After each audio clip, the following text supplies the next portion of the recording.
This conference will now be recorded. Good evening. This is the Harwich Planning Board for meeting of Tuesday, the 9th of March, 2021 at 6:30 p.m. This is being conducted via remote participation only. Access is available through gotomeeting.com and on live broadcast on channel 18. I'd like to call this meeting to order.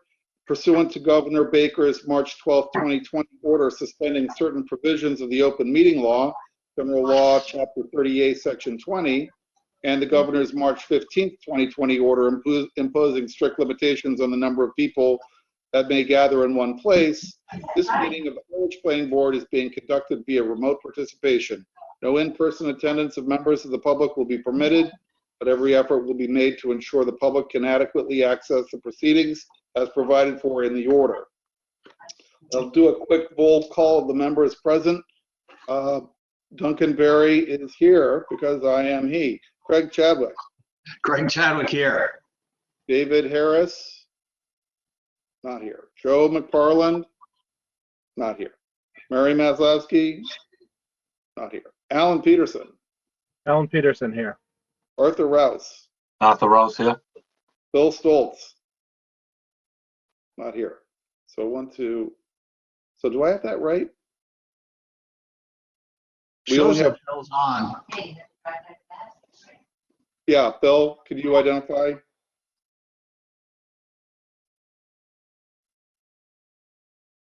Bill? Yeah, Bill Stoltz here.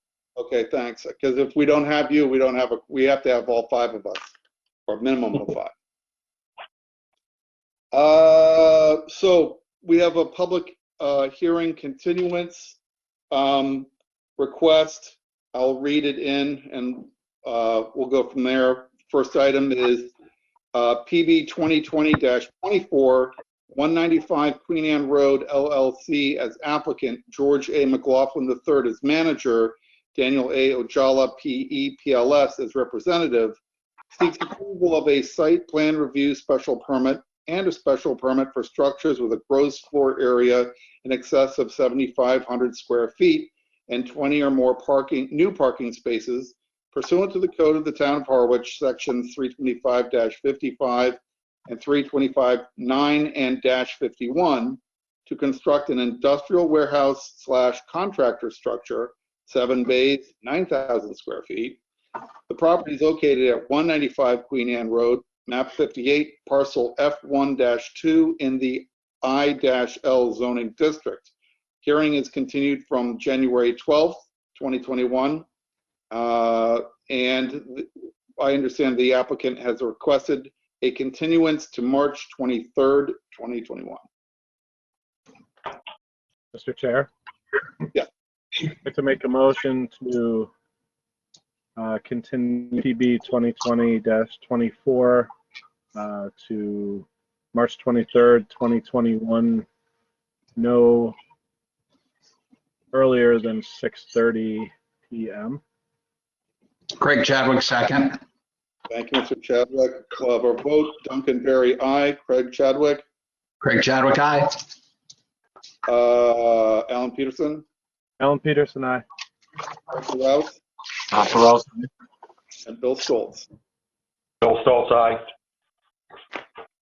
Very good. Item number 2B, PB 2021-02, Brixton Investment LLC, owners Christopher Pepe, tenant William D. Kroll, Esquire, representative, seek approval of a waiver of site plan and retail use special permit with waivers pursuant to the code of the town of Harwich, sections 325-55 F, 149 and 152 B to convert the pre-existing non-conforming restaurant and operate a bait and tackle shop under 1,000 square feet in a non-historic structure. The property is located at 11 Route 28, map 10, parcel N3 in the CH-1, RH-1, and the West Harwich Special District zoning district. Mr. Kroll. Thank you, Mr. Chairman. If I may, if the other folks that are could mute themselves. I think the background noise might stop a little bit. Mr. Rouse also, maybe? Arthur, can you mute? Thank you. Thank you. Great. Attorney William Kroll representing the petitioners this evening. I'm from Harwich Port. I have the proposed tenant of the structure, Chris Pepe here. He's showing as Chris on your screen. And the landlord is Rickton Investment LLC. That's the owner of the property. I've submitted previously authorizations from both the landlord and the tenant to represent them this evening. I also have Daniel Croto, who you can see on your screen from Moran Engineering, is here as well. As our former town planner, who I understand retired officially last week, Charlene Greenhouse, stated in her report, this is the first case for the planning board under the new West Harwich Historic District that went into effect last fall at our annual town meeting on the football field. This is not a good case to have as your first case. It's not it does not involve a historic building. It's not going to fit neatly into one hole or another. So if you'll bear with me, this property is the old Friendly's building. I'm sure that all of you are familiar with it over in West Harwich, just before you get to the traffic light in Dennisport, at the Dennisport line. Then it was the Vieira restaurant for the last several years. It's not a historic building. It was built in 1975. The chairman is very familiar with the West Harwich Historic District and all the captain's houses and so forth that are involved in all of that. But I would venture to say that this structure was not a prime target of that district for that reason. It's not a historic building. I love Ms. Greenhouse. She does a great job. Always very thorough, and I'm sure you've seen her staff report or will hear it. But I'm hoping that we can get past some of the items that she mentions, and that the board will work with Mr. Pepe and take a pro-business approach here.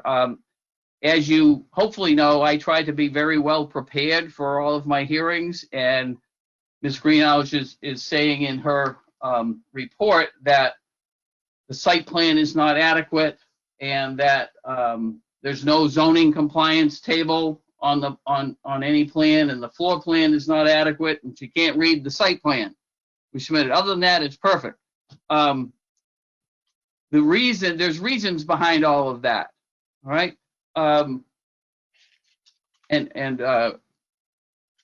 Keep in mind that this is going to be a bait and tackle shop by Mr. Pepe, and fishing season is starting soon. The herring are going to start running, the herring run in North Harwich Reservoir and Herring River, and that brings in the striped bass and the bluefish, and he needs to get up and running with this store.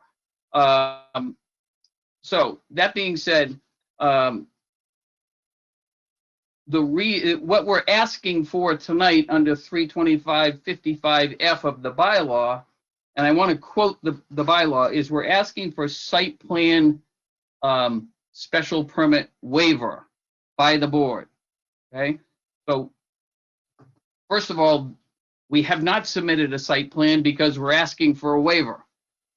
And what the bylaw says is that when, in the opinion of the planning board, the requirements of subsection C, the previous section, do not substantially change the relationship of the structure to the site and to abutting properties and structures, the planning board may determine without public hearing that submission of a site plan for special permit approval is not required. That's the first part of our presentation, and our request tonight is that you waive the special permit requirement for site plan review, because we all know this building. We all know Mr. Pepe and the landlord are not proposing to make any changes to the footprint of this building. No exterior adjustments to the footprint. It is what it is. No changes to the parking lot. No changes to the landscape. We all know what it is. It has a huge parking lot out back. So the whole idea is to waive the site plan necessity. It just, to say that we have to submit a site plan in order to get a waiver of site plan just does not make any sense to me. And Mr. Croto will tell you that with this particular site, it would probably cost, and he's told me, about $5,000 to submit a detailed site plan meeting all of your requirements with a zoning compliance table and setbacks and all of that. So what I did was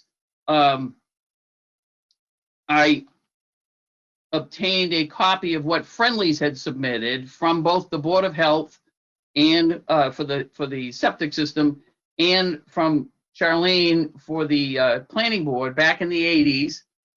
That's what they submitted. So the Board of Health and the Planning Board gave me those, and that's what I submitted with the petition as this is the best that we have right now. And then Mr. Croto from Moran gave you a nice aerial topo or aerial view of the property in question without lines, so you can see what the abutting properties are and the parking and all of that. Keeping in mind that a bait and tackle shop will be a much less intensive use of this property than a restaurant was, than Friendly's was, and that Vieira was. And again, the only thing historic about this structure was that it was the home of the Fribble for many years at Friendly's. But other than that, no. So we're asking that the board, in accordance with the section that I read from the bylaw, find that there's not going to be any substantial change in the relationship of the structure to the site. The parking is, I think, you know, in the law, a judge can take what's called judicial notice. He can say, look, I know what it is. I don't have to go there and look at it. I know what it is. There's more than adequate parking. If we had a compliance table, I would venture to say Mr. Croto could show that there's more than adequate parking for the use that's going to be made of this 950 square foot retail sales area. But we'd ask that the board waive the requirement of a site plan this evening. And then also, we're asking for a special permit to change the use from a restaurant use to a retail use, retail sales use. Now, just my first reaction is both uses are allowed in this underlying CH1 district, the 200 foot line, that district that goes back from Route 28. They are both under the commercial use section of the zoning table, compliance table. A restaurant is allowed in the CH1 district by a special permit. Retail sales in the CH1 district is permitted as a right, which tells me this is a much less intensive use. If this district, this overlay district, the West Harwich district, had not been adopted last fall, we wouldn't have to be here, in my opinion, to change the use, because it's an allowed use. It's permitted as a right. But we're here because of this overlay. As far as I'm concerned, we're not really changing the use. It's a commercial use, either retail sales or restaurant. They're both commercial uses. We're not really changing it as far as it being a commercial use. So that would be my first argument, is we don't really need a special permit. But If you folks think that we do need one, then we would submit that we are not in excess of 1,000 square feet of retail sales area. Submitted I had Mr. Pepe draw up a diagram or a plan to show you the dimensions. Granted, it's not by Mr. Croto, it's by Mr. Pepe, but I trust his ability to make measurements, and he says it's 50 feet by 19 feet, which would be the retail sales area for the shop, and that's 950 square feet. It's less than 1,000. Then there are restrooms, and then what used to be the cooking area, he's labeled storage and bait. If you ever went to the Vieira restaurant, it was set up just like this. There's a wall that goes along there, and Friendly's was set up that way. That was separating the retail area for the public from the kitchen, and the cooking and the storage area for supplies. And then there's the restrooms. So those are not calculated in the 950 square feet. Ms. Greenhouse, I think, is reading the bylaw to say that we're supposed to have, or that we would be changing the use in more than 1,000 square feet because of the entire footprint of the building. I think that's really too strict a reading of the bylaw, because we're concentrating on the retail sales area as shown on the plan that we submitted. So I don't think that the plan that he submitted is inadequate. I don't think we need to have a site plan for the reasons I already mentioned. The site plan from the Board of Health and the site plan from the Planning Board from the 1980s, granted, it's hard to read those. I don't think we really need them because we're asking for a waiver of site plan review. Now, if you also go forward and read the new bylaw,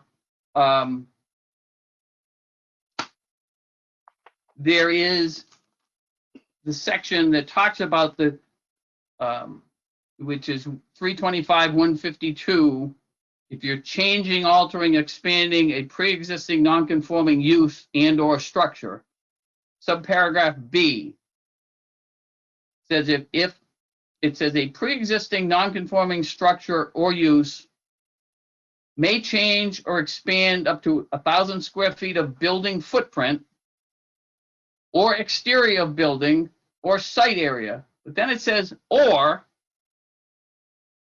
undergo a change of use in accordance with section 325F waivers, provided the following criteria are determined to be met. My argument would be, with all due respect to Ms. Greenhouse, that she's misreading that paragraph, because I think the last part of it that says, or undergo a change of use, has nothing to do with whether it's 1,000 square feet, under 1,000, or more than 1,000. I think those are structural aspects of that paragraph, that if you're changing the structural footprint, the structural exterior area for retail sales, or the site area, then if you're doing that and it's more than 1,000 square feet, then you would need the special permit. But I think it goes on to say, or undergo a change of use. And that's all we're doing, is changing the use of the existing building. First of all, I don't think we're really changing it, but if you think we are, we're changing the use from restaurant to retail, which is going down in intensity, not going up in intensity. And it says, provided the following criteria are determined to be met. And it lists off 4 criteria. And I would venture to say that we meet those criteria in substance, that there's 1 curb cut to Route 28. We all know that. There's a landscaped area of at least 10 feet in depth between the road frontage and the building. I think that's pretty clear that that's at least 10 feet from Route 28.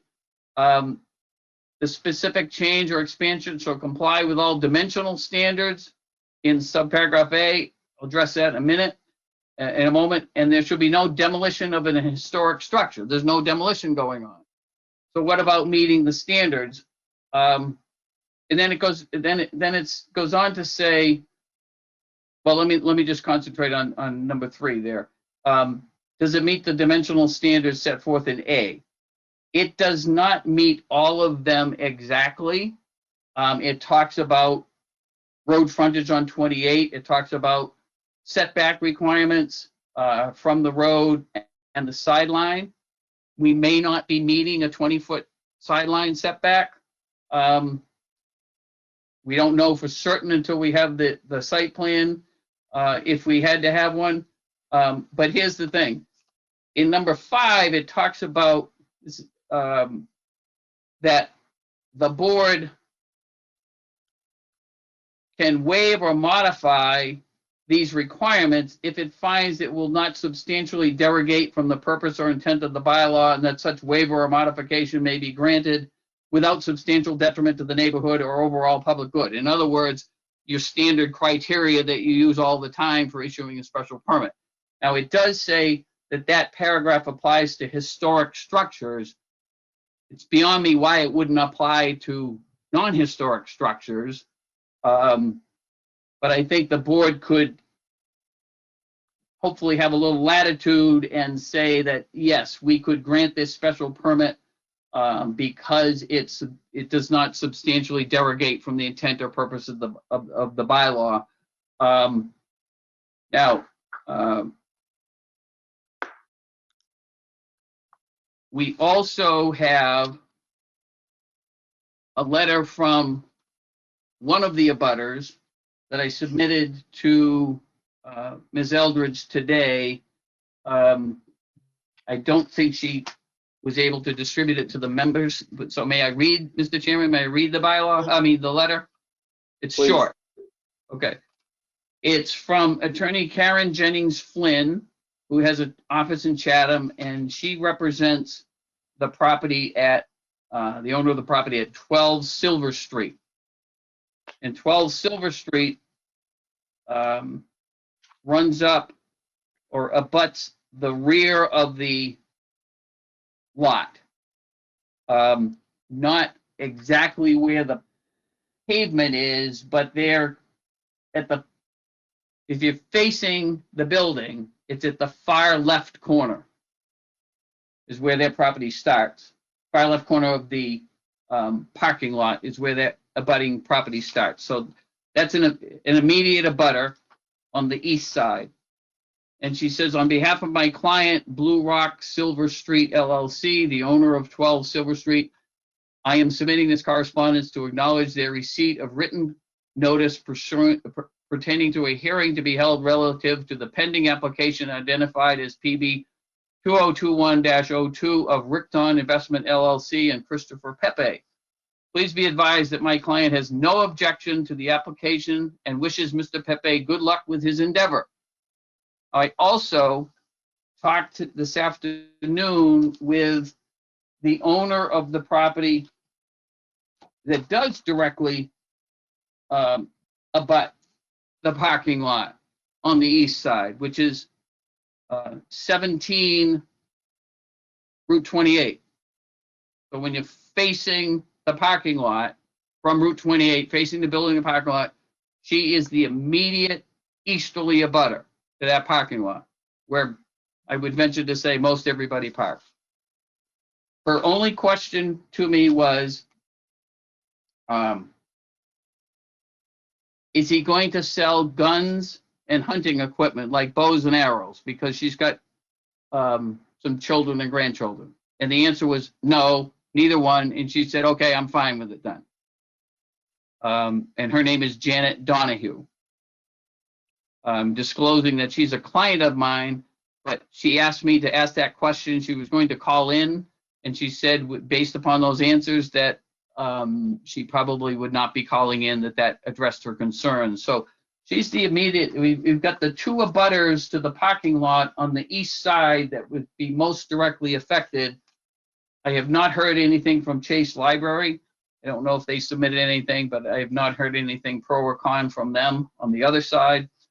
So just to summarize, so that you don't have to listen to me talk endlessly, we're asking for a site plan waiver, and we're asking for a special permit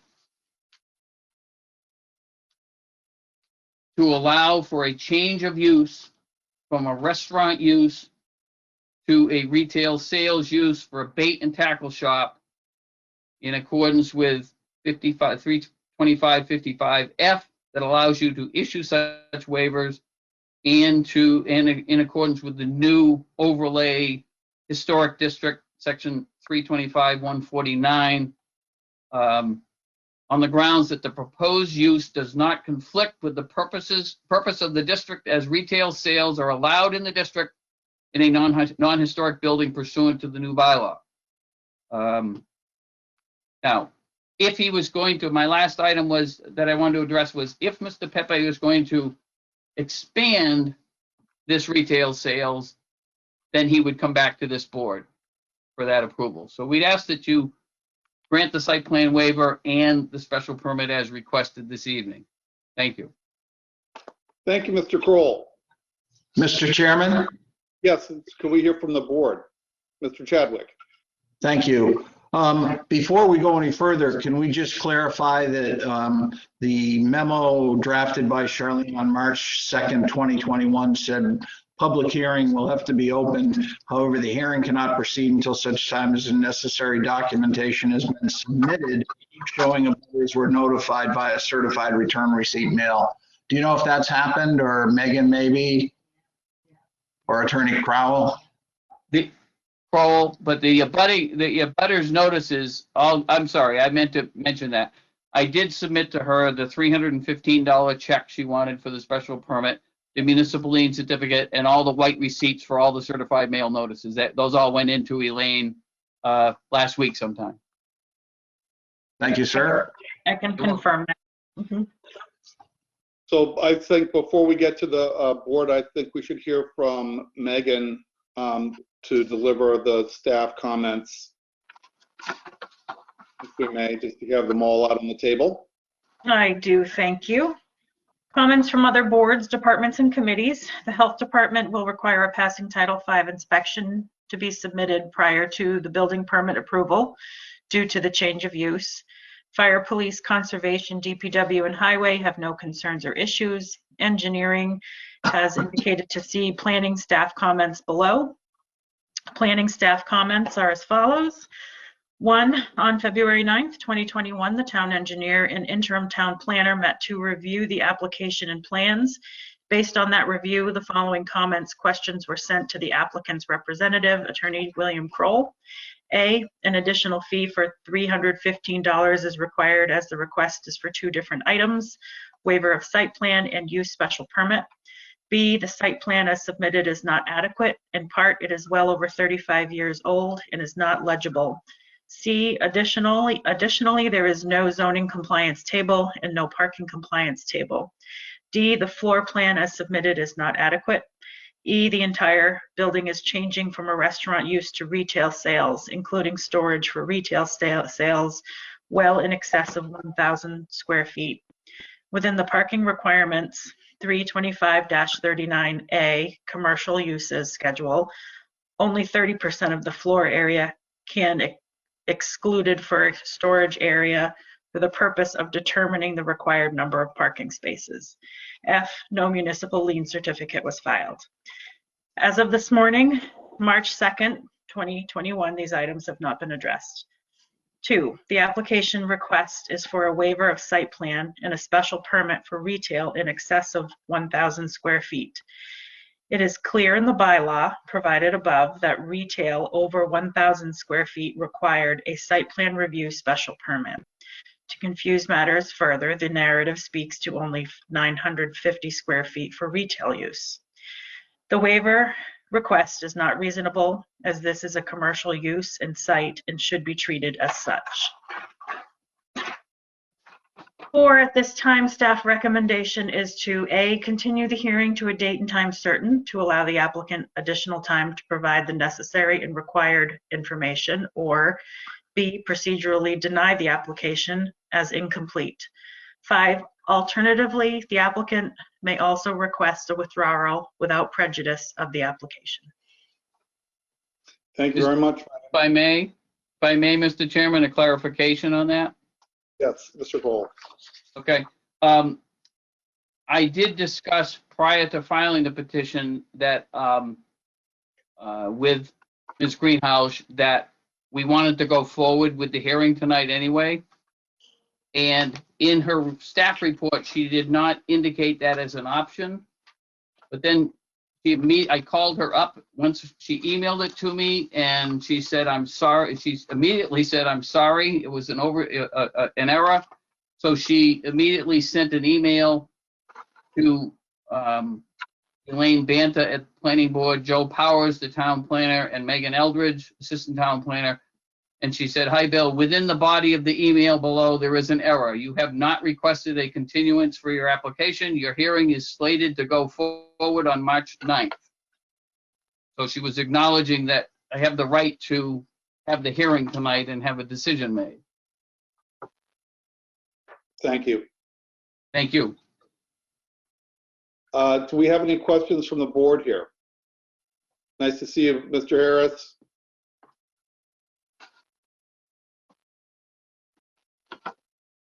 Is Mr. Harris part of the hearing then to vote? Did he hear the whole presentation? That's what I want to find out. Dave, I just noticed that you're on now. When did you Yes, come can you in? hear me? Can hear you loud and clear. You've been on for... Yeah, sorry, I had an emergency that kept me from getting on until now. But you've just come on in the last couple of minutes, correct? That's correct. I'm afraid we'll not be able to have your vote on this particular matter since you haven't heard it. No, I will not vote on this issue. No problem. Mr. Chadwick, Mr. Peterson, Mr. Rouse, we have some other issues then I think we need to discuss. Mr. Chadwick. Thank you, Mr. Chairman. On the, I don't know, I guess the floor plan is the best way to describe it. The hand drawing dated 2/1/21 is where the 2/1/21 is on the page. Is that Route 28? And where the 53 feet, is that the back of the building where the parking is? Yes. Looks like, yep. I would like to see a more detailed, at least floor plan describing location, where those streets are and the parking area is as well. And I have one other question regarding this floor plan where it says foyer, and then around the corner of the foyer, if you will, on the Route 28 side, it says door. Is that an existing door? My understanding was the area that the foyer is where the old, I think it was the Friendly's window service was. Is the door an existing door, or is that going to be a change to the structure of the building and the foyer is not in effect what I think of as a foyer in a building? I believe that's an existing door. I have to say the temptation for me, I was the first dishwasher at Friendly's when they opened up. So I know this place pretty darn well. But so I'm just going to be quiet and let the answers go. You may want to take a look, Craig, at the, there's a street plan showing the location of the main street and the I guess it's a plot plan that shows the parking and what have you, kind of roughly. Do we have any other questions, Mr. Rouse, Mr. Stoltz, Mr. Peterson? I have one question, Mr. Chairman. Yes, sir. Is this a seasonal endeavor or is this a yearly enterprise that's going to be there? I will let Mr. Pepe answer that question, please. Right. Now, are you going back to Jean's house when you go to food? Mr. Pepe, I think you need to turn your volume up a little bit because we're not hearing you, even though your mic is on.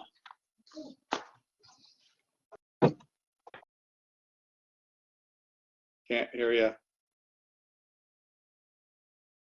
Probably one of those things where it's the difference between the computer and the software, kind of. Yeah, it's a challenge.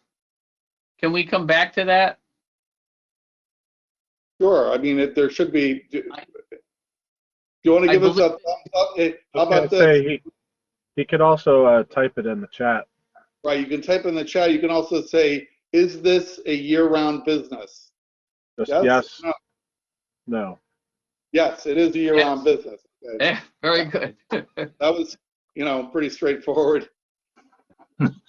Thank you. And if I may, Mr. Pepe has experience in this business because he has another business on the Lower Cape. So this would be his second business. He has background in this. Okay. Also in this industry, Yes. Mr. Chadwick. Thank you, Mr. Chairman. No.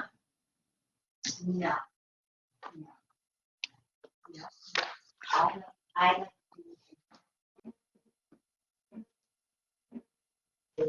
I'm sorry. A question about the hours of operation. I don't know, Counselor, if you mentioned that in your narrative or not, but if not, could you explain to us what the hours of operation are intended to be? Thank you. I did not mention them, and I do not know the answer to that right now. I didn't know that, I wasn't aware that that would be a concern. Retail sales shop, I don't think there are restrictions on other retail sales establishments along CH1. They kind of set their own hours depending on the demand. Right.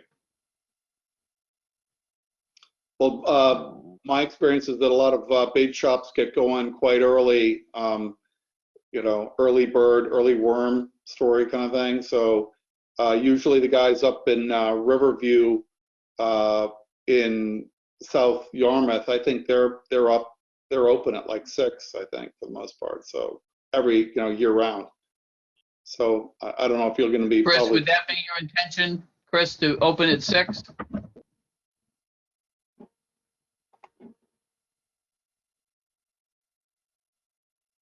Or you can type in the sidebar, there's a little chat box on the right.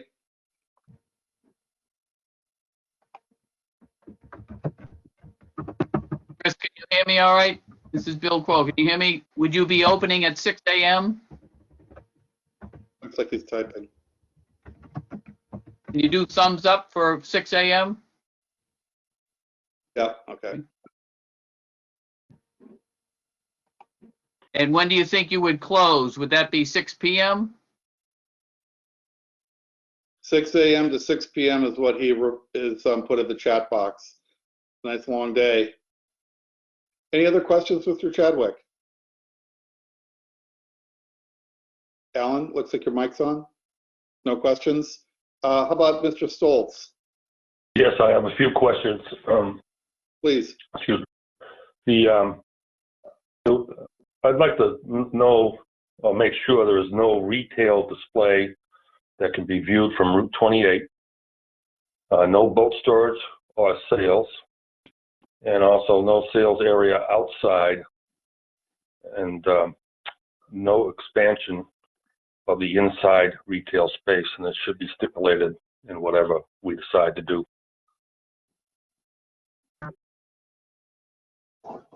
May I address that, Mr. Chairman? Please. Okay. Boat storage is not, we've already requested that of Charlene, and it's not allowed, period. So there'll be no outside boats, no boat storage, no outside display of goods. I did indicate earlier there would be no expansion of the inside retail sales area without coming back to this board. If you want to put that in as a condition, that's fine. Yes. If there's, I mean, the windows are what they are. I don't know, I'm not quite sure what Mr. Stoltz is referring to as far as being able to view the goods from Route 28. I meant, Yep. Bill, I meant anything on the exterior, Okay, not the interior. there'd be no exterior display of goods, correct, Mr. Pepe? Okay. But you might be able to see through the window and see that he's got bait and tackle in there as you drive by. That's fine. I mean, that's the way it is, but nothing Right, on the exterior of the building. right.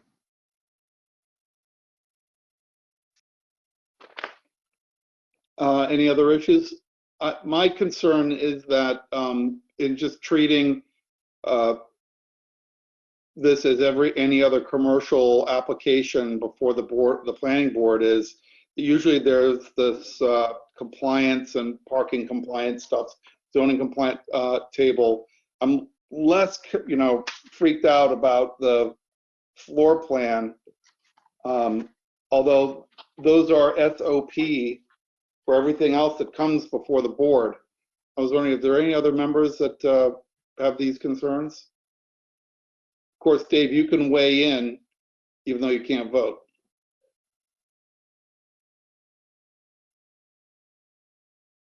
Because, my feeling is that, I understand the applicant. I understand Mr. Kroll's argument. I think he's not asking too much, but I do think that the town planner's comment is that this would be kind of an exception to the exception to the exception in terms of materials that are submitted. So, but by the same token, my concern is that $5,000. Mr. Chairman, could I say something? Yeah. Yes. What was this? Dan Carotto from Moran Engineering. It's pretty, is it all right if I speak, Mr. Chairman?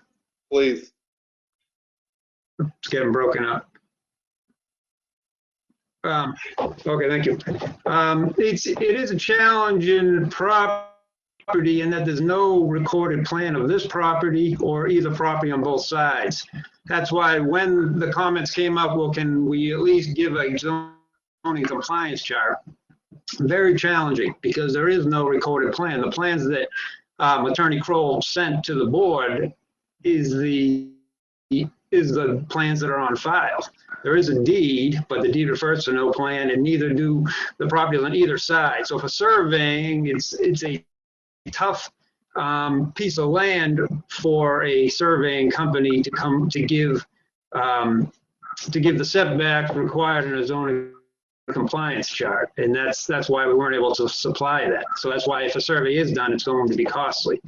So looking at the property and the parking for restaurant is enormous compared to the parking for 1,000 square feet of retail requirements. The septic is enormous for a septic. Where the infrastructure for this existing, the past use and this existing building is so much larger than what the request is for.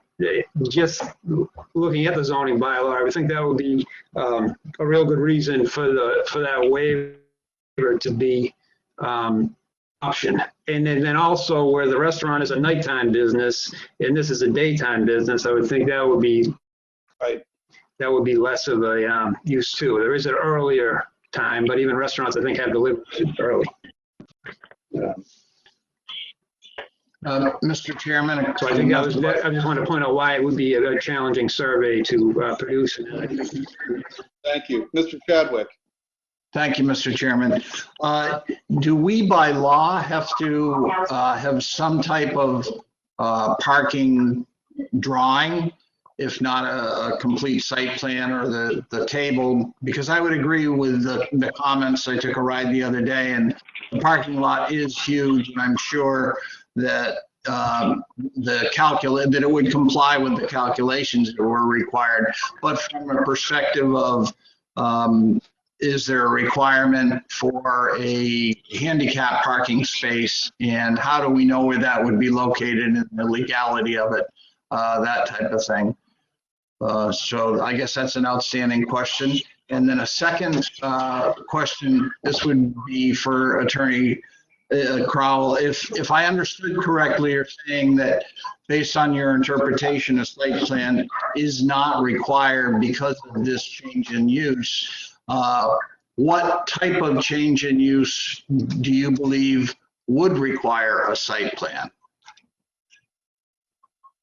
If I may, Mr. Chairman, it's not the site plan, it's the special permit. Right. I'm sorry. We're saying, right? Yes, Okay. I'm sorry.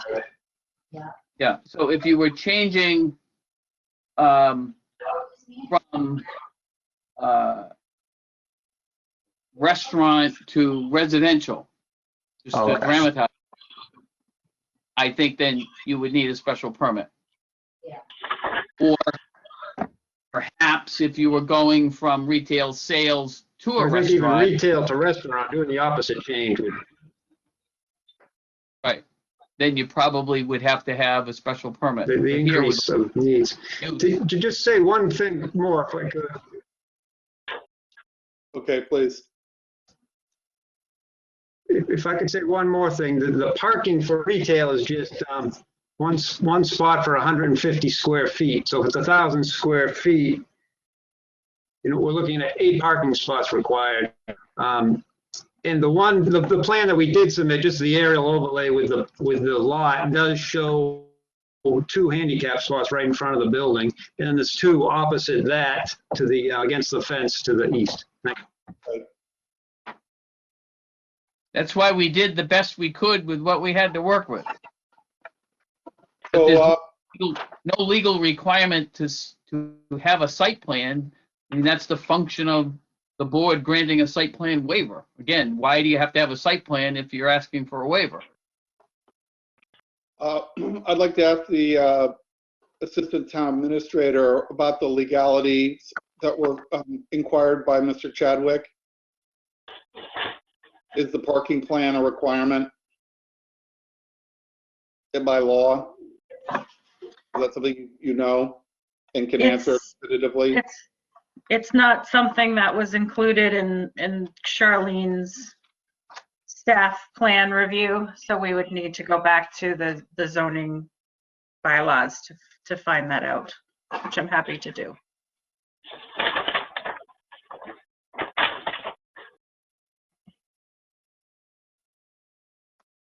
So let me open this up to the public if we have no further comments or questions from the board. I see Ms. Torek, excuse me, Ms. David Harris.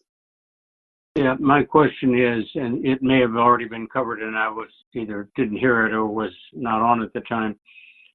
Is there signage proposed for this establishment?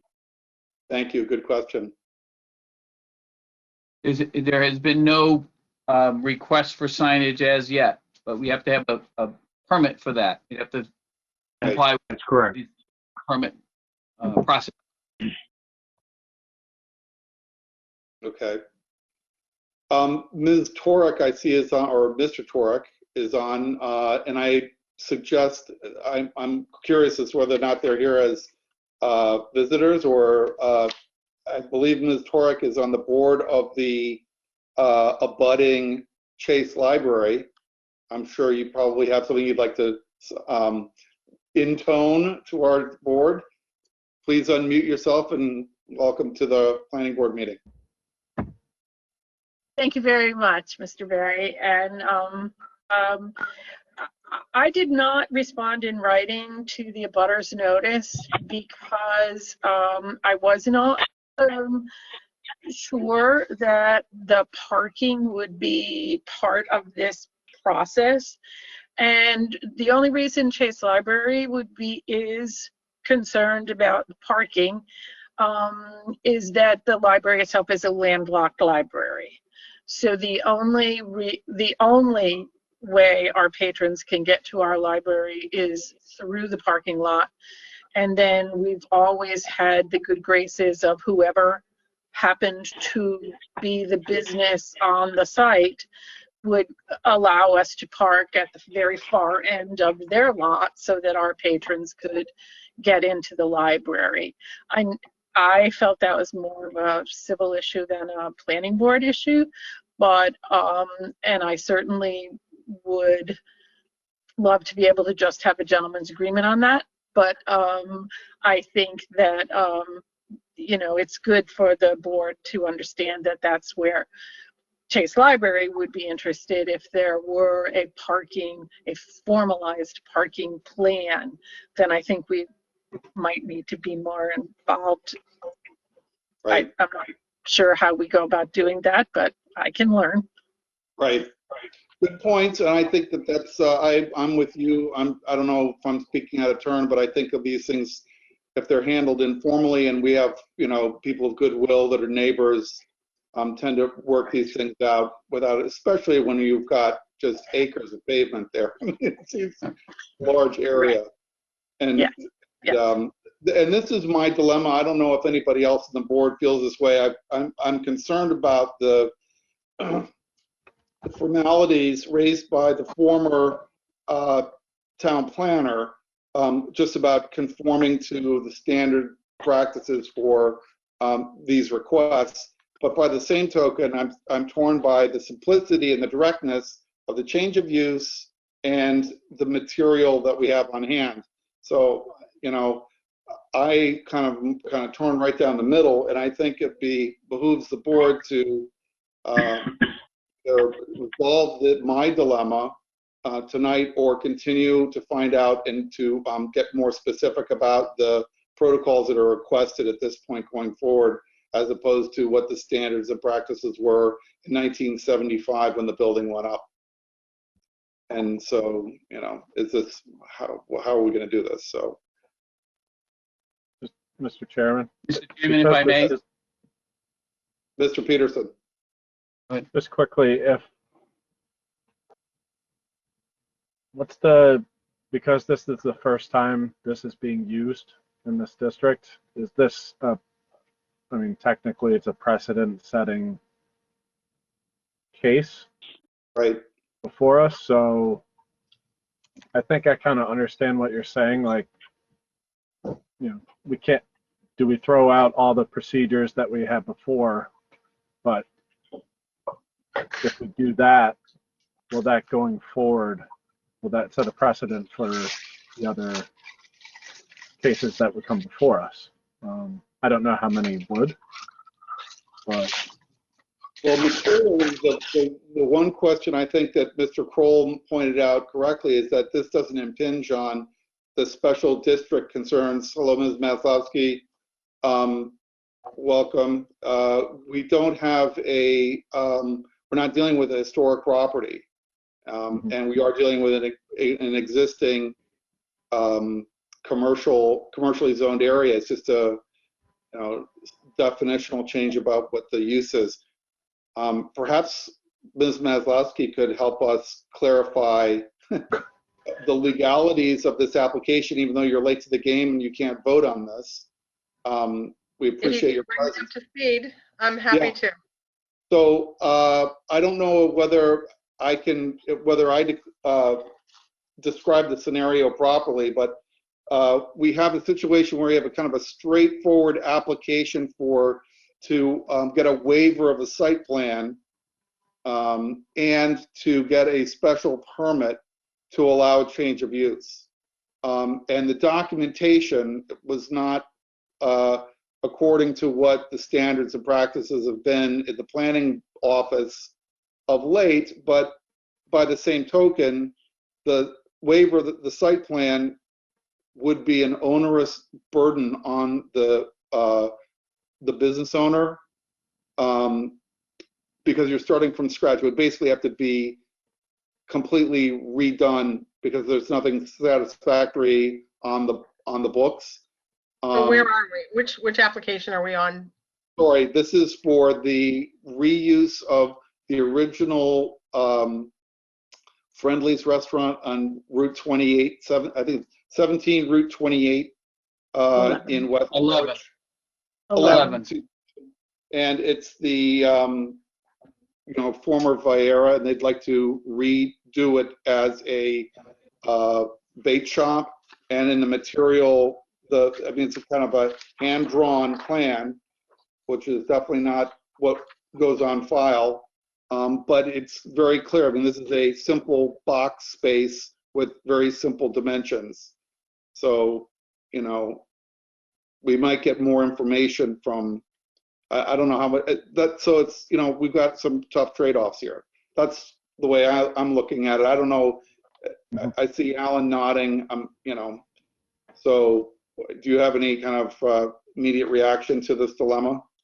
I'm not sure why it's a waiver of site plan, and I was wondering that from the beginning. I understand that it's already built, but it is in the DCPC, so I'm just not sure that it's appropriate for a waiver of site plan. Would Mr. Kroll like to make that case again quickly? I didn't hear Ms. Maslowski's last bit of her comment. It's something she said. Sorry, Mr. Kroll, Attorney Kroll, I'm just not sure. It's in the DCPC, and while I understand that it's an existing building, I'm just not sure that it is a situation that should be a waiver of site plan where it's such a major different change in use from restaurant to bait shop in retail. I'll try. I don't want to repeat the half-hour presentation that I made. I understand. And again, I came late to the party. I'm just trying to... version though would. All right. So, with all due respect, it's not DCPC. Right. It's the West Harwich Historic District, right? It's and not a historic district. I'm sorry. It's a special district, not a historic district. It's a district of critical planning concern. Well, it's the special district now. It's become the special district after the DCPC.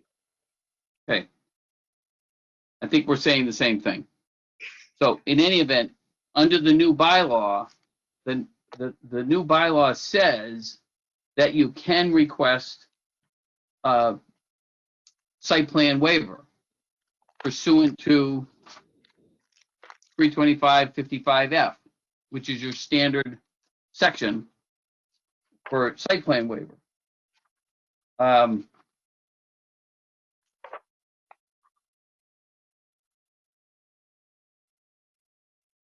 So that what I quoted to the board was I read that section 325-55F that says that if the board finds that it's not a substantial change in the relationship of the structure to the site and to abutting properties and structure, the board it's within the board's discretion to decide that it can waive the site plan.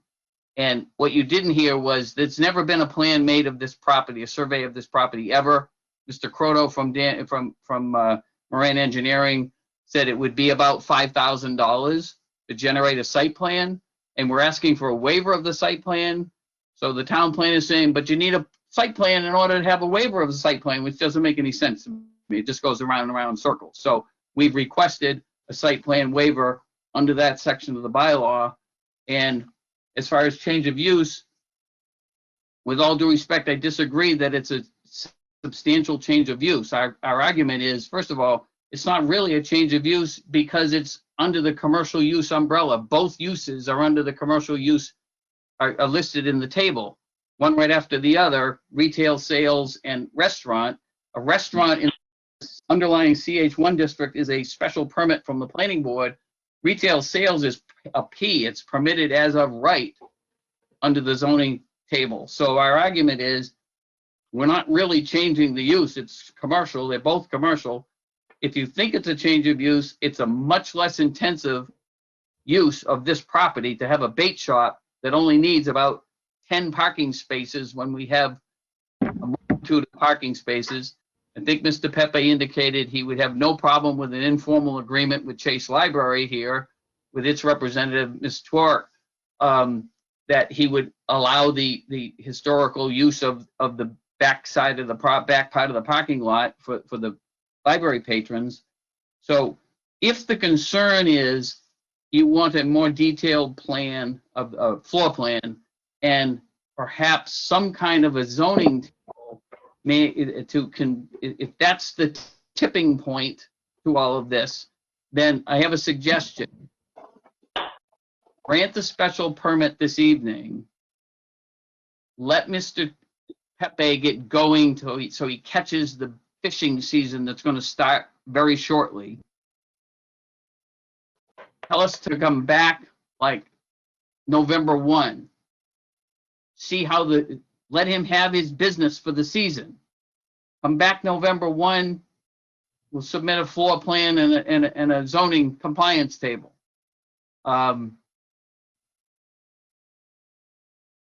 If that helps to convince the board, then I think that's much more beneficial to the town than an empty restaurant building for the spring and summer. He wants to go in there, make it a viable establishment, let him try, be pro-business, let him make a go of it. If it doesn't work out for him, he'll just say, look, come back November 1, it didn't work. So I don't have it. I've left the building. If it worked, he'll come back and he'll have a floor plan, and Mr. Croto would present a compliance table as best he can without spending $5,000. Thank you, Mr. Kroll. Does that help, Mary? So my only so to me then it sounds like, a temporary special use permit, right? But you could call it that. You could say we'll grant it for 6 months or whatever, 10 months. It's just, have you ever submitted anything to the planning board with a sketch plan? I haven't seen sketch plans on any building documents since the 70s. You're asking somebody who's been in practice 43 years now. You better believe it. I've submitted hand-drawn plans to the Board of Appeals and the Planning Board in the past. In the recent past, no. But where this was so simplistic, this layout of this building is so simplistic. If you've ever been in, it's 50 by 19, right, in the retail sales area, and it's got a wall. The existing wall that separates the kitchen and the bathrooms from the public area. It's all set up this way. It's very square, blocked. Mr. Croto can put on all the bells and whistles, but it's going to come out the same floor plan. So we're trying to be practical and economical. And again, why should we spend $5,000 on a site plan to request a waiver of a site plan? And we're trying to fill this building with a less intensive use for a man that has experience in the business, has another shop in Eastham, so he knows what he's doing. If you want to grant it for this is March, and say, okay, we'll grant it for 7 months and come back in 7 months and reapply, come back and we'll reevaluate. That's fine. That would work.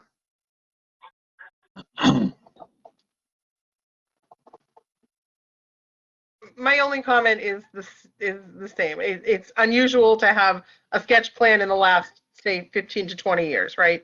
And that's kind of the time frame. It's unusual, but this board, that's why you have discretion, right, is to make a judgment. Will this change of use be a substantial derogation from the intent or purpose of the bylaw? Will it be a substantial change in the relationship of the structure to the site and abutting properties? We're not changing anything. The footprint stays the same. The parking lot stays the same. The relationship with Chase Library stays the same. This is all in your discretion. That's why you have a board. I mean, I don't disagree with anything Attorney Kroll's saying. It's just unusual. Right. Can you do it? I think you probably can. That was my main concern, is that I think that the case is very strong. It's the exceptional nature has to do with the formalities with which we've been doing business of late. So I do think from a practical standpoint that there is benefit to the town to have a site plan with the relationship that actually sets out the relationship of the building to the lot lines, to the state highway at some point. Right. And if I may, one other point, Mr. Chairman, as far as precedent, this board, just like the Board of Appeals, is not bound by precedent. Whenever I mention that word, usually the immediate comeback is, we're not bound by precedent. We decide each case on a case-by-case basis. So we're not like a court that has to go by previously decided cases. So you evaluate each case on its own merits. Well, I'd like to acknowledge if there are any other members of the public. I see a couple of callers, caller 1, caller 3. If there's anybody who would like to speak up, please do so now, because I think our public hearing is pretty complete. Unless Mr. Chairman, may I say something? Yes, Mr. Chairman, Bill. Please identify yourself to the board. Sure, Paul Susi. Okay. I'm a resident of Harwich and recently purchased a new business, formerly known as Sunrise Bait and Tackle in Harwich, now known as Harwich Sport Bait and Tackle. My question, knowing that the fishing season is coming, as new owners, we did all the things that were required to make sure we were ready for this coming fishing season. So I'm not sure if Mr. Pepe, Mr. Kroll are trying to get the approval, push it through because they're late in doing it. My partner and I got things done in a timely manner. Second thing is the square footage of 19 by 50 falls under the 1,000. What about the storage area? Is that not included? Thank you. Thank you, Mr. Susi. Would you like to answer that, Megan, about the square footage? We're talking about retail square footage as opposed to the footprint, right? You need to unmute though. Yep, there you go. Thank you. That seems to be the question. The zoning bylaw just says retail space. It doesn't designate between the rest. All right, clear enough. Mr. Chairman. Mr. Chairman. Yes. I'm sorry, Bill, go ahead. Let me get Bill in. Okay. I think that this is a great idea to have done with that building.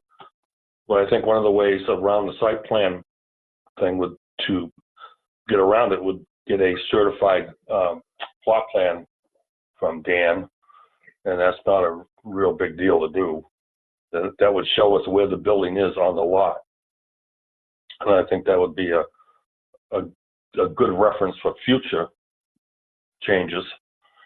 And I think some of these things should be presented to town council. There's a lot of unknowns in what we're talking about right now. Good points. Craig? Thank you, Mr. Chairman. I tend to agree with you and Alan that I can see both sides of this story, and I would certainly want to encourage additional business into the town of Harwich, and I think this would be a going operation. My question is, I guess, surrounding the legalities, for lack of a better term, of the proposed solution that the counselor for the applicant made. So let's say we do that. We have to draft, I would assume, have to draft some type of language saying that the applicant would come back in November or whatever it is.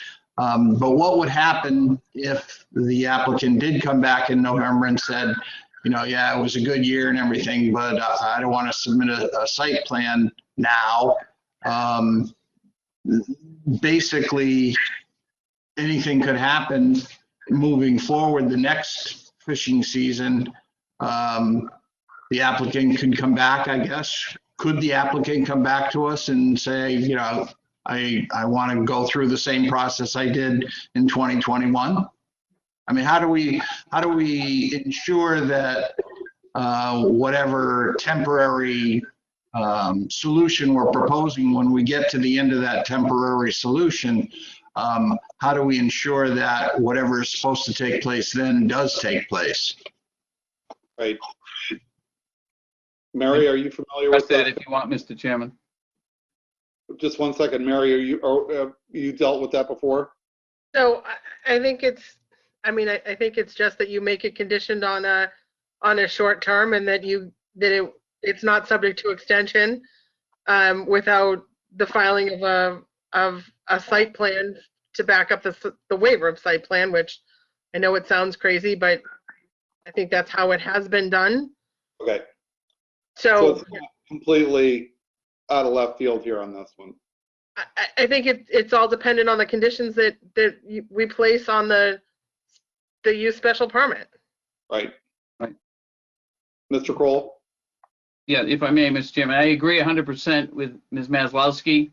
At that point, if he doesn't submit what you require him to submit, his right to occupy that property is void. Right. And the building commissioner is the zoning enforcement agent, and then he could then send him a letter saying he's going to fine him X number of dollars per day if he continues to occupy the property. And if he came back, if he said, well, okay, I'm going to vacate the property, and then he comes back the next spring and tries to do the same thing, Mr. Chadwick, you can say, yeah, nice try, but we've seen this act before, and we're not going to grant it this time.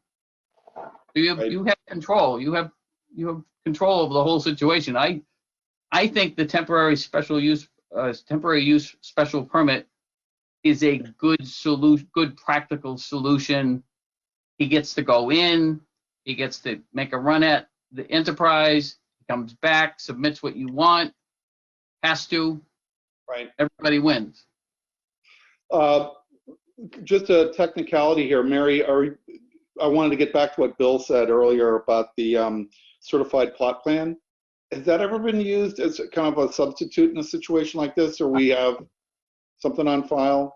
So not that I've seen here, but there's no, again, it's our use special permit, and we can condition it on whatever conditions we deem are necessary and appropriate to fulfill it. So, I mean, on this, you could condition it to, I don't see a reason why you couldn't condition a certified plot plan now before a certificate of occupancy can issue, and then, subject to the greater site plan at a later date at the end of the season or before renewal or whatever. I do think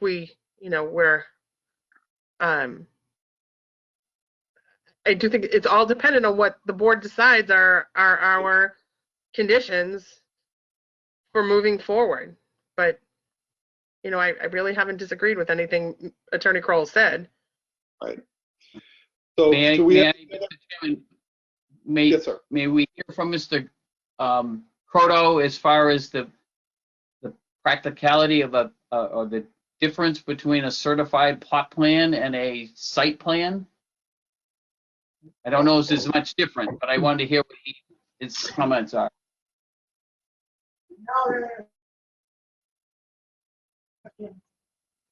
In this case, even a certified plot plan is challenging. It's not something that our company could get done before opening time. There may be some survey that could.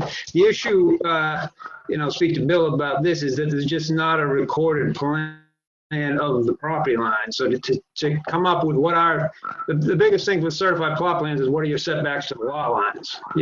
Route 28 is pretty well laid out, but the two properties on both sides are just by old deeds. And I think a couple of them back are too. So you have to start further down the road, maybe at Silver Street, and work your way back. So it's even pretty intensive just to give setbacks to the lot lines. So could a company get it done? Probably, yeah. Our company couldn't get it done before opening. What you're really talking about, to do it right, you need a full instrument survey from scratch. Right. And that's why we were talking about $5,000 to accomplish that. Right. Got it. Mr. Chairman? Yes, Mr. Schultz. A question to Dan. Do you think there was a certified plot plan when they built that building originally?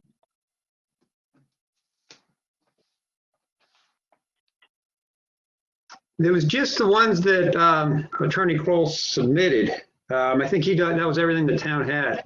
And nothing has definite distances or definite setbacks to the lot line.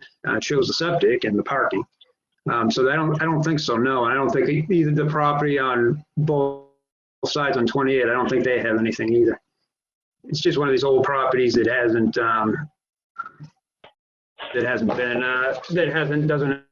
have a recorded plan. You don't think the building inspector may have a certified? I don't think you had to have an as-built plan back then, Bill. I'm not sure. I think that Bill, I think Attorney. Mr. Chair. Yep. Mary? Yeah, like once the building's actually, I don't know what they use for the Friendly building. So that was the question I was going to ask, was what was recorded with the Friendly's transfer? Because that would have been. That was the material in the packet. And it's pretty, and like, this is the thing, is that what Charlene is saying, that they're basically unusable and illegible. And on that, she's right. And that was basically the one of the main concerns. This is what was recorded. Beg pardon, Mary? I'm saying the dark copied plan is what was recorded. That looks like it. The Friendlies? Submitted. It was submitted to the town Board of Health and the town planning department, but not recorded at the registry of deeds, no. Gotcha. And the working drawing, I can't even make out the date. It looks like it says 85 for the Korinsky piece, or Kaminsky and Associates.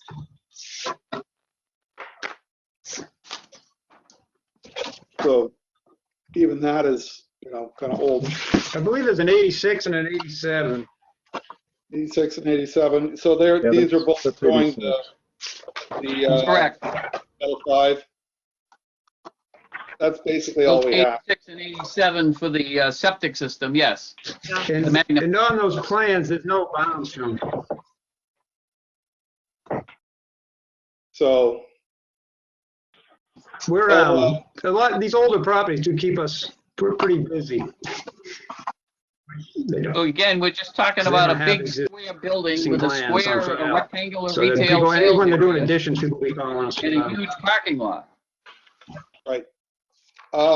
So I think, is there anybody else from the public that hasn't spoken yet?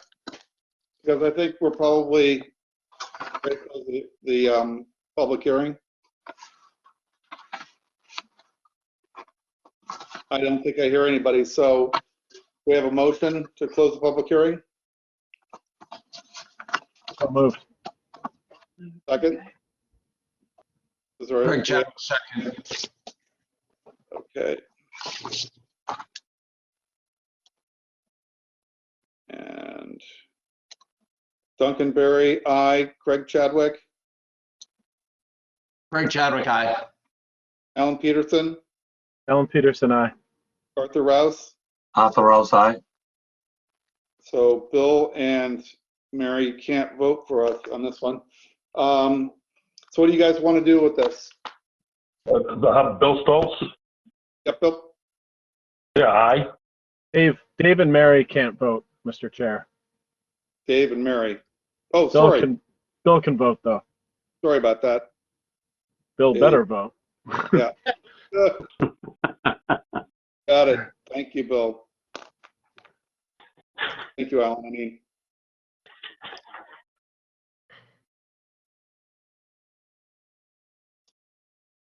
so what do you think we ought to do here?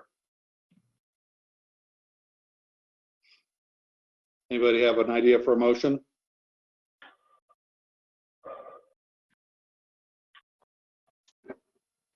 I think we ought to,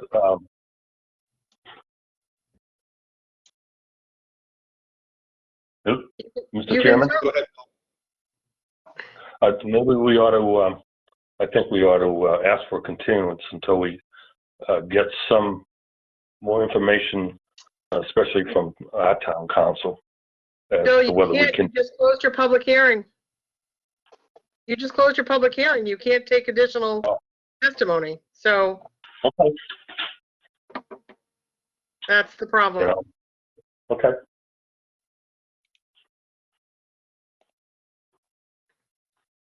So, Mr. Chair, it is appropriate. You can seek a motion to approve the waiver of site plan temporarily, I guess, or you can take a motion to vote to approve a use special permit with conditions, depending on what conditions you want to add. How about a temporary use special permit with the conditions at the end of the season? We'll specify, roughly within, 2 weeks of the end of the season, which is, I'm assuming, when's the last, keeper making its migration out of the sound, November 1st, something like that. So is that a reasonable condition? My comment is whatever date you put on that temporary, the business is going to have to end on that date. So Right. I don't know the fishing seasons. I don't follow them, so I can't speak to that. Is it that it has to end in that date, or is that they would have to submit? So Mr. Kroll would have to get a use special permit if your date was going till November 1st and they wanted to operate on November 2nd, he would have to come in timely to get the approval done before it expired. Do you agree with me, Mr. Kroll? Attorney Kroll?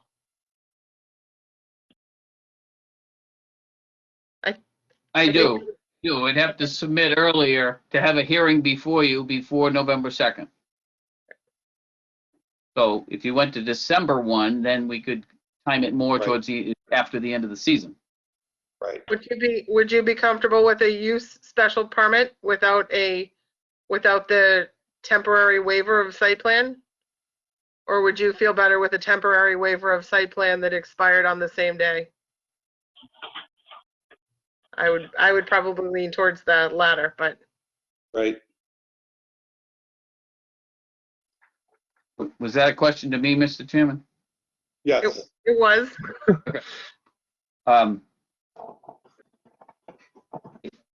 At this point, it's whatever would work for the board.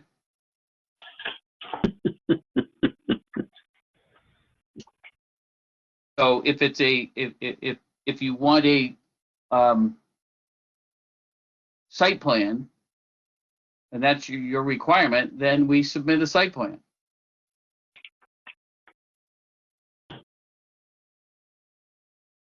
But we would like, for this period of time, to December 1, let's say, that we would not have to submit a site plan until then. Right. So through you, Mr. Chair, to Megan, would you be comfortable with either of those situations? And which would you be better with? It's from my perspective, it doesn't make a difference. It's up to the planning board, your board, whichever you'd like to do. Mr. Chairman? Yes. I would think if we're going to do a temporary thing, that it should be for 6 months, and let the applicant decide which 6 months he wants to do it under.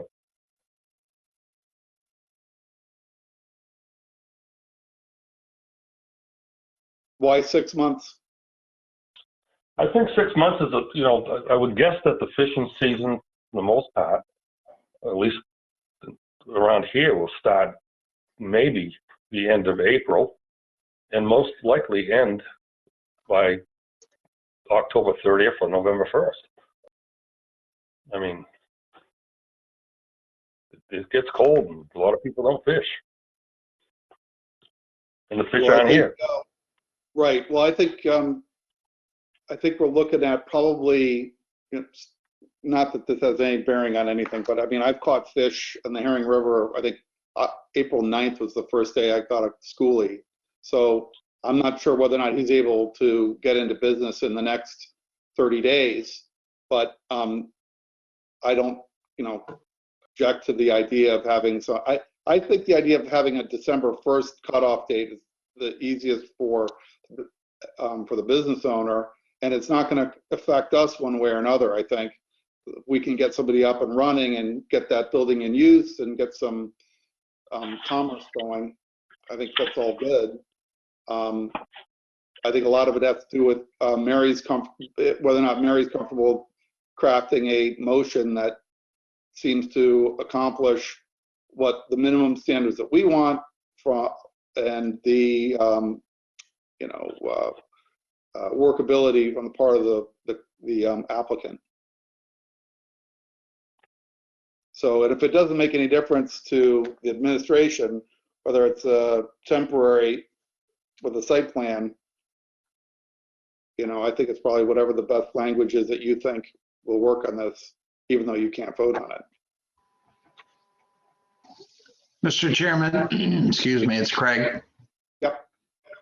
I think earlier the question was asked, was this going to be a year-round business or seasonal? And I thought the answer from Chris was that it was going to be year-round. Right.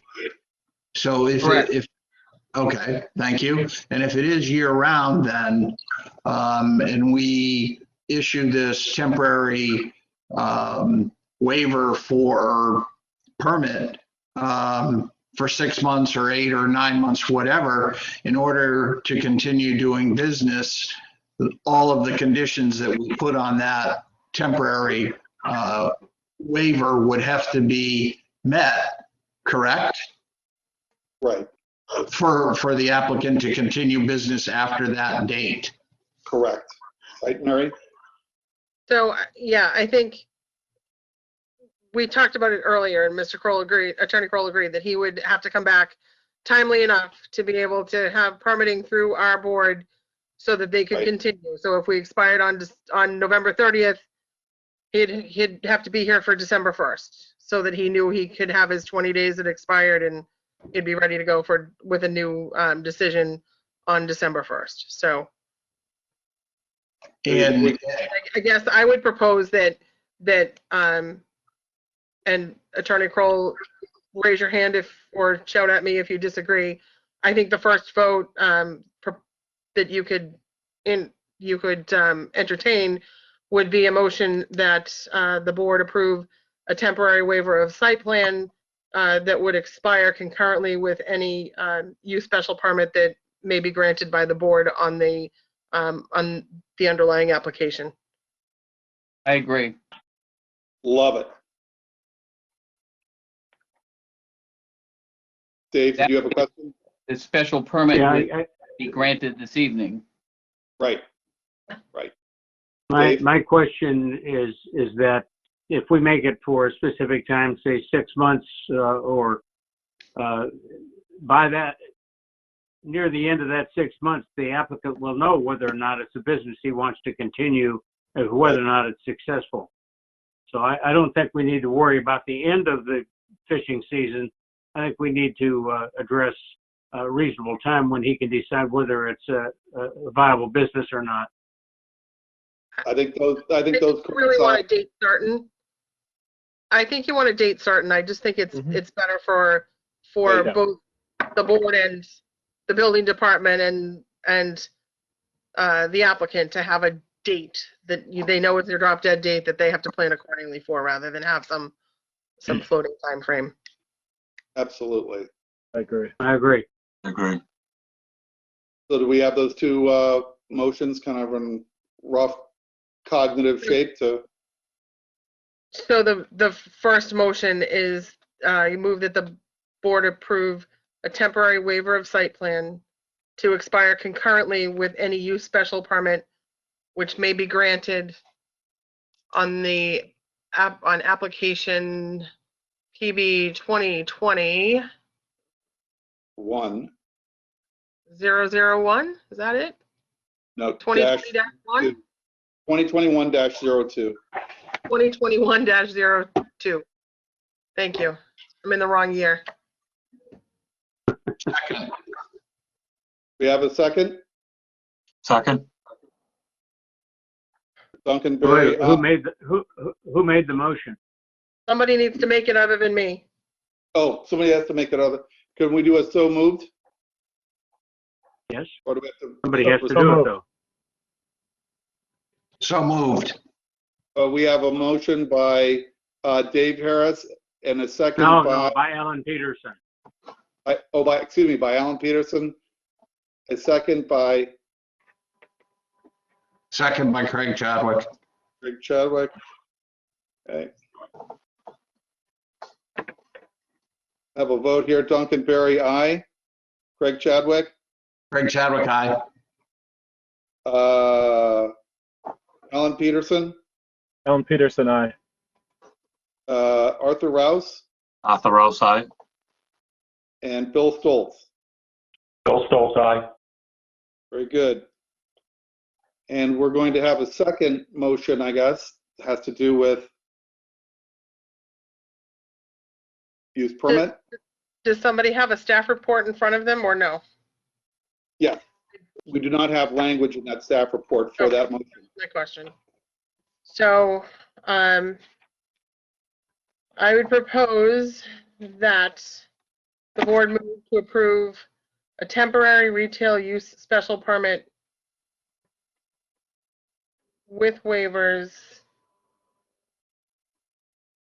pursuant to the Code of the Town of Harwich, Section 325-55F-149 and -152B, to operate a bait and tackle shop under 1,000 square feet, subject to the following conditions. One, that the temporary retail use special permit shall expire no later than November 30th, 2021. That any and all requirements of the Board of Health, Conservation Commission, and any other town departments are met. That the temporary use special permit be recorded at the Barnstable County Registry of Deeds, and that no extension or continuance of the underlying retail use special permit will be granted by this board without a site plan pursuant to, what section am I looking at?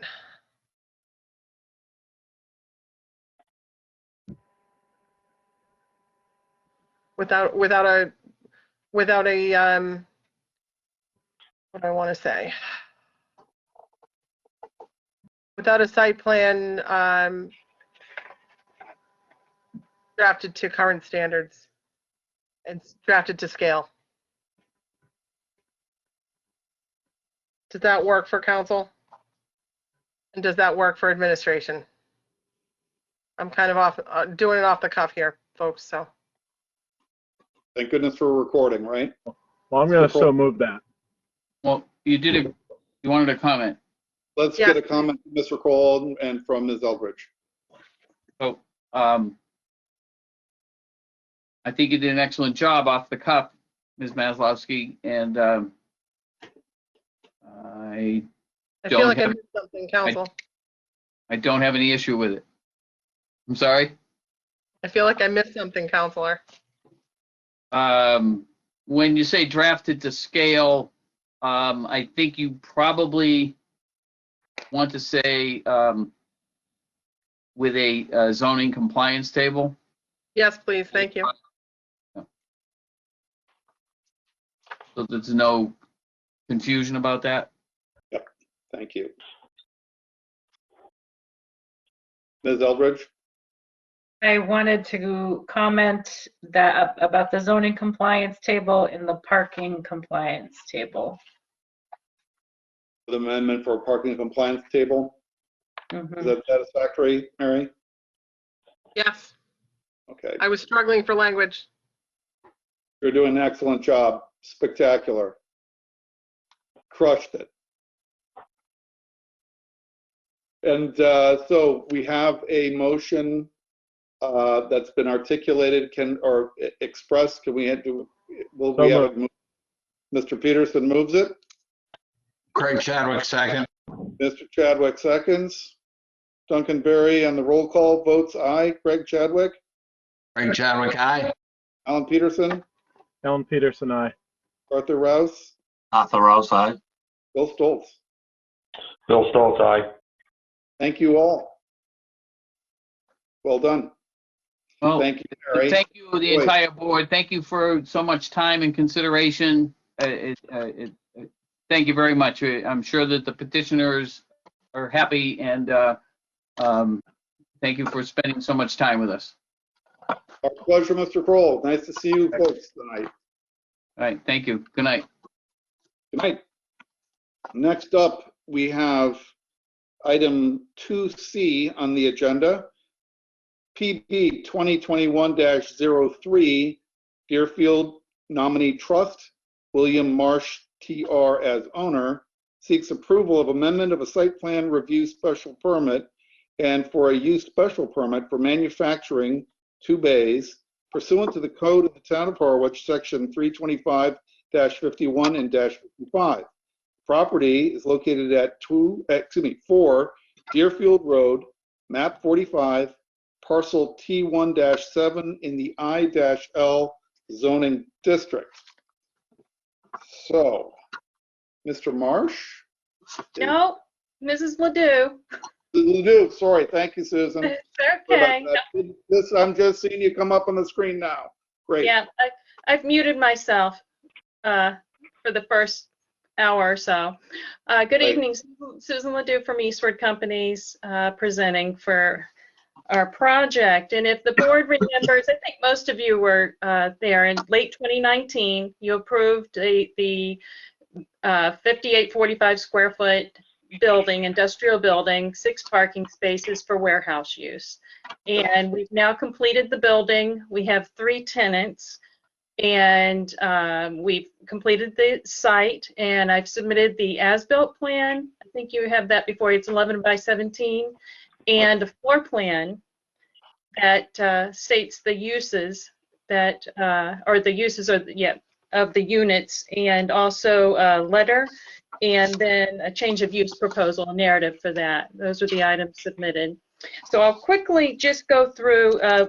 We submitted our as-built plan. It's a revised site plan of sorts, so that's what we're requesting, as well as a change of use for one of the units or a couple of the bays.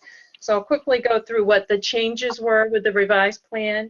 The originally proposed basement level in the building was not constructed. The building is constructed on slab, and therefore the stairs to the basement, the exterior stairs that were originally proposed, were not installed. A gravel bed has been installed around the building as a landscape component to keep the area around the building neat and clean. The gravel bed is also an additional drainage component to assist the installed gutters to downspouts to dry wells. The previously proposed foundation landscape beds between the pavement and the building were not installed because it's neater to pave up to the building and requires a lot less maintenance than landscape beds around this industrial building. The striping is all as was proposed. We did have an error there, and we corrected that after I talked with Charlene. Cape Cod berm was installed around the perimeter of the parking area per the details that accompanied the original site plan. And just to let the board know, when we did install this, parking bumpers, I'm not even sure if that's the correct term, are usually at the head of a parking space. And we did talk with Charlene, and she talked with Griffin Ryder, and they thought that was fine for us to have the berm and not have the parking bumpers. In our case was for plowing purposes, it would just, these would get destroyed. So they were fine with that. Additional lights have been installed on the site, and we feel that it creates a safer site, and our electrician has confirmed that we conform to the town's lighting code, and that was a concern of Charlene's with the additional lighting. Clark Engineering has confirmed that the existing site coverage, based on the elimination of the stairs, the exterior stairs at the rear of the building, and the landscape beds between the building and the pavement, is actually 59.7%, which was less than the proposed or approved site coverage of 60.3%. Just, it's a small change, but it is actually less. Several parking bollards were added around the site. I don't know if you've been to the site. It's actually a pretty nice looking building, we feel. And the site as we developed it, and we've installed parking bollards to create a safer situation with trucks backing up and such, so they don't destroy the building in case they happen to bump into something. We have 3 different people who have signed leases to occupy the space in the building, and I'll get into that more with my narrative for the use. So I'll skip that one and go on to my narrative. And the attached floor plan for the building shows the delineation of the building areas used by each use. So if you have the narrative, it's dated 2/12, and we're going to be leasing to 3 different individuals. 2 tenants will be using the building for warehousing purposes as we proposed with the original site plan approval. And they will use a total of 3875 square feet of the floor area for interior warehousing of construction materials, equipment, etc. VB Custom Carpentry and Interior Finished Carpentry business will be the 3rd tenant conducting a light manufacturing business associated with the construction industry in the 2 middle bays of the building. And they will be using a total of 1970 square feet, and we'll have 1 employee. And they produce interior trims, stairway railing, accents, and such. And this use is permitted. And I'll just skip down. You'll see the first parking schedule was what was proposed originally, and the board approved. And so Charlene asked us to update that for this new use, and we've done that. The warehouse, the light manufacturing, number of employees, basically same amount of parking required, and we provided the 6 spaces. So I believe that wraps it up. I tried to make it quick and concise, and if you have any questions, I'll be glad to answer them. Thank you very much. So Megan, may I please, can we hear the staff report? Sure. Comments from other boards and committee departments. Police, highway, and fire have no concerns. Health has the concern that the septic system capacity is designed for 138 gallons of flow per day. As long as that is not being exceeded, health has no issues. Engineering comments are within planning staff comments, which are as follows. The town engineer and interim town planner reviewed the application and plans on February 9th, 2021. An email was sent to the applicant's representative, Susan Ledoux. At this time, all the questions and comments raised in that email have been addressed. Staff has no concerns with this application. The narrative provided by Susan Ledoux explains the changes within site and the proposed use. Again, staff has no concerns with this application. The following conditions are recommended for the use special permit. A, the manufacturing use is specific to Unit 2 as shown on floor plan. Unit 2 is located in the center of the building. B, no outside storage of any goods, materials, or equipment shall be stored outside of the building. And C, this decision shall be recorded with land court. The following conditions are recommended for the amended site plan review special permit.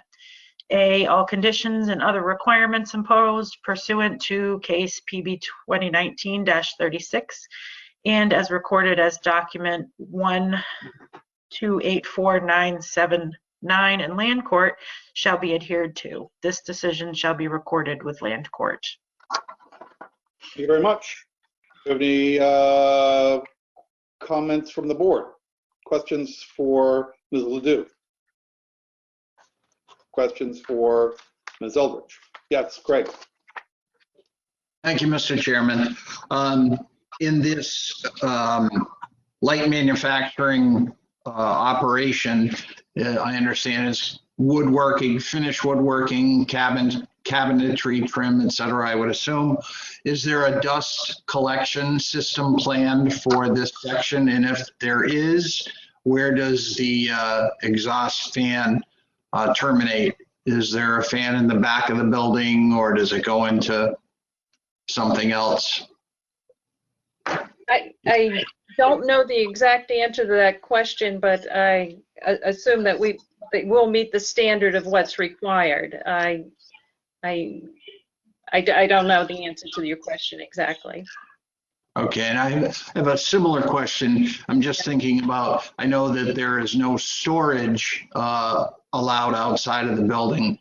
And I don't know, again, following up, the dust collection system would be one thing. The other question is there going to be a paint room or a paint stain section for the woodworking operation? And if so, is there an exhaust fan for that?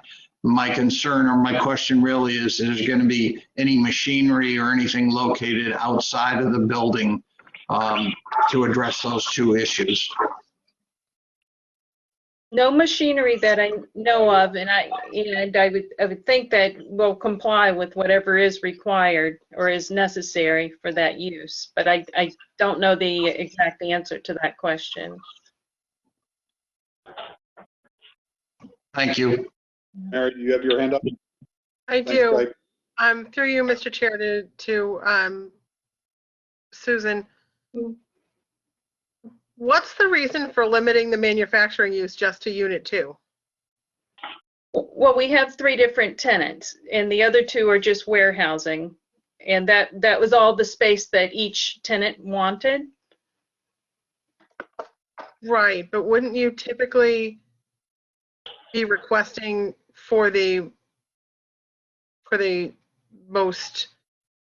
both uses and then have your special permit cover the most intensive use? I mean, it just seems odd to me to limit a manufacturing use to one portion of a building. I just don't recall us ever having done that before. Yeah.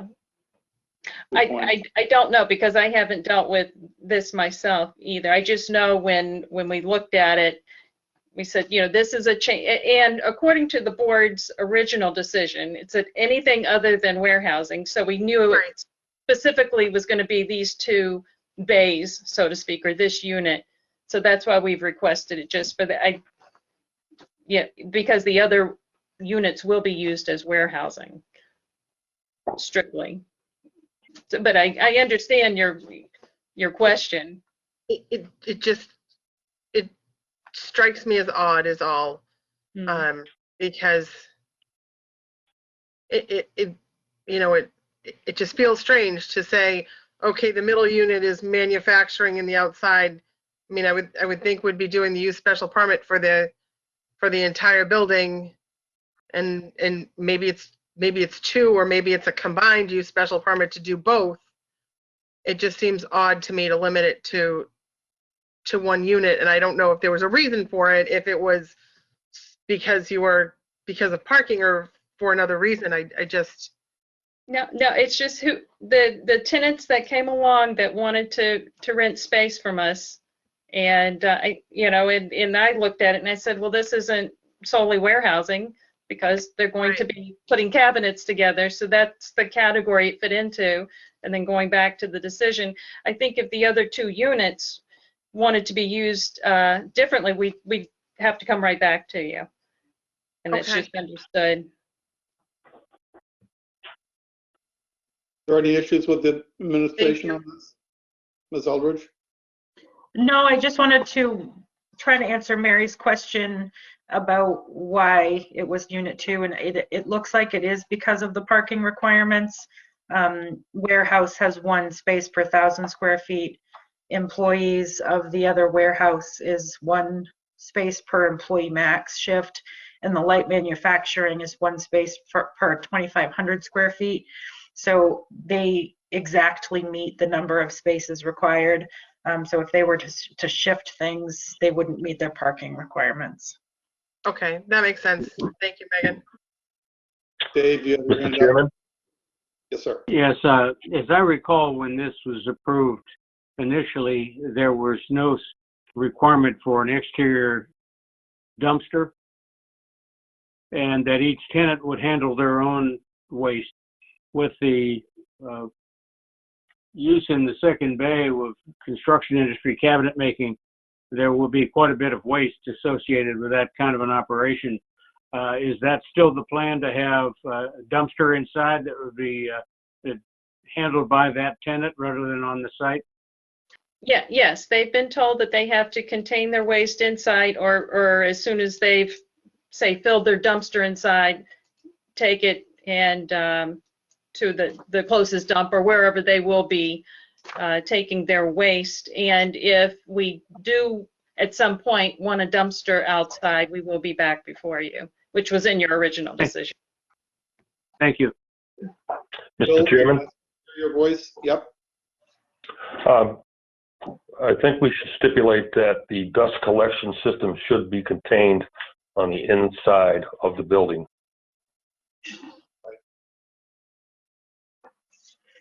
Thank you. My question, Dave Harris, Yep. is that sort of requirement under the purview of the planning board, or would that be another department of the town? Dust collection? No, the interior environmental issues such as dust collection. Just want to make sure that we're not making a requirement that's not within the purview of the planning board. Point that is that a building department issue, code issue, as opposed to? That's my question. I don't have a problem with the requirement. I just wondered if it's within our jurisdiction. Yeah, I don't know off the top of my head. Megan, do you know? I do know that they would comply with all the industrial issues. That would be the building department. Okay. The question may be if a collection system is located on the outside of the building, if it makes noise, that may be something within your purview. Okay. It also means it's part of the site plan, right? Because it would have to be shown. It would have to be Right. shown. And my second question was, how much landscaping did get put around this building? We put, if you look at, that was Bill, correct? Yes. Okay. So, Yep, if you look at the as-built plan, we put in an island on each side of the parking area. We've landscaped the island that, if you remember, we came to you and wanted to do grasscrete or something else. That's And right. yeah, that was a no-go. So we put in some low-growing landscape items in that circular area island, and then it's lawn all the way around. And then, as I said, we've got the gravel bed around to keep the building as neat as we can and as low maintenance as possible. how large is the gravel bed, Sue? It is, let's see, let me take a look at that. I have it right here. Of course, it's hiding now. The gravel bed, oh, I didn't say it exactly. I believe it's 2 feet. So, Okay. yes. Thank you. Yep, you're welcome.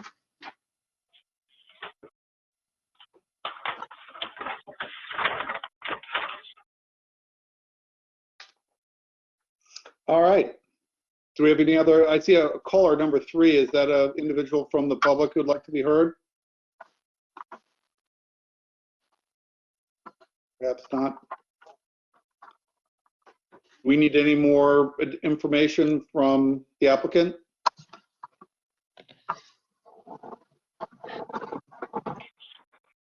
If not, do we want to close our public hearing?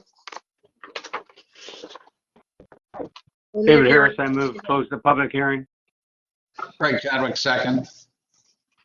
Mr. Chadwick? Mr. Harris? Where is my voting sheet? Sorry about this. Mr. Chair, just a question. Is everybody ready to vote? Yes, good question. Is everybody ready to vote? I think we are. Yep, looks like it. So we are going to close the hearing. We have a motion and a second and a vote. Duncan Berry votes aye. Craig Chadwick? Craig Chadwick, aye. David Harris? David Harris, aye. Mary Maslowski? Mary Maslowski, aye. Alan Peterson? Alan Peterson, aye. Arthur Rouse? Arthur Rouse, aye. And Bill Stoltz. Bill Stoltz, aye. Thank you. So, Mr. Chair, I make a motion that the board vote to approve the following findings of fact. One, that the property is located within the IL zoning district. 2, that the amendment to the site plan is nominal. 3, that the proposed manufacturing use is allowable by special permit. 4, the parking is based on warehouse use for units 1, 3, and 4, and light manufacturing for unit 2. 5, the building received a variance from the rear setback requirement to allow for 25 feet pursuant to Zoning Board of Appeals case number 2019-26, Land Court Document 1377700. 6, the plan provides for efficient and safe disposal of surface water. 7, the use is consistent with the zoning code and will not adversely affect the neighborhood. 8, there will be no nuisance or serious hazard to vehicles or pedestrians. I have a motion. Do I have a David second? Harris, second. Thank you, Mr. Harris. Roll call vote. Duncan Berry, aye. Craig Chadwick? Craig Chadwick, aye. David Harris? David Harris, aye. Mary Maslowski? Mary Maslowski, aye. Alan Peterson? Alan Peterson, aye. Arthur Rouse? Arthur Rouse, aye. Bill Stoltz? Bill Stoltz, aye. Thank you.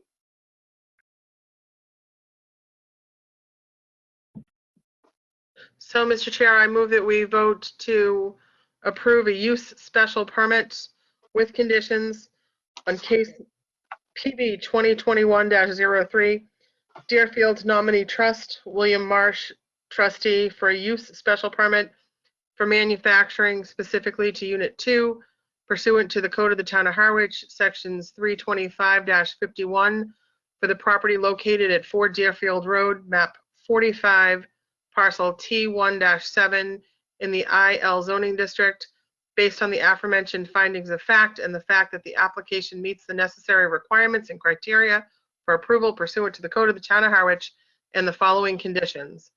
1, that manufacturing use is specific to Unit 2 as shown on the floor plan. Unit 2 is located in the center of the building. 2, no outside storage of any goods, materials, or equipment shall be stored outside of the building. 3, that any dust collection systems should be contained within the building itself. And 4, that this decision, 4, that all, bear with me, that all conditions and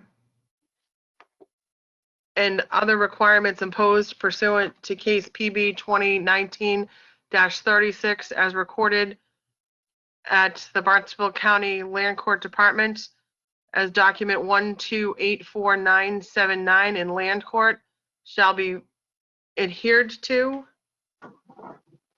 And I think that was 4, and 5, that this decision shall be recorded with the Land Court Department of the Barnstable County Registry of Deeds.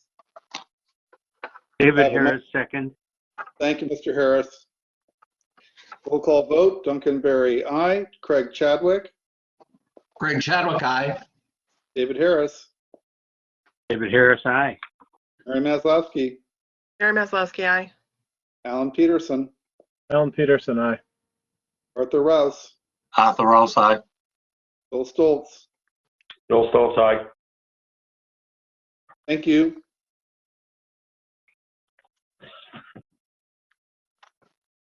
Give me one moment. Yep, take your time.